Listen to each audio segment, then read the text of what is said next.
Paano?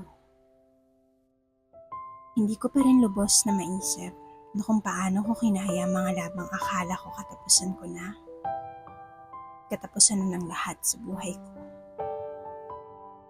Minsan na ring sinubok ng panahon, binalot ng takot at pangamba, binisita ng lungkot at pag-aalala sa gabi.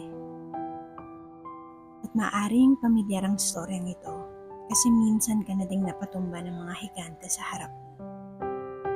May mga pagkakataon din siguro na akala mo huli na para sa'yo at narating mo na ang dulo na para bang habang buhay ka ng talunan.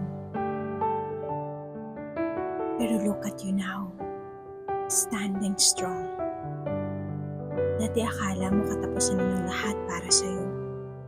Pero heto ka at nalampasan mo ang mga bagay na mas malaki pa sa kaya mong gawin. Today, when you look back, see how God carried you through. Look at how God brought you in the present when you think you couldn't in the past.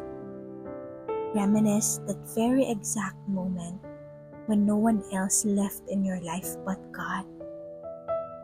Dear, at sa mga panahong akala mo na ikaw lang ang naglalakad ng mag-isa, buhat-buhat ka pala ng biyaya niya. Malayo pa, pero malayo-layo na rin pala dahil sa biyaya niya. With love and prayers, Noel.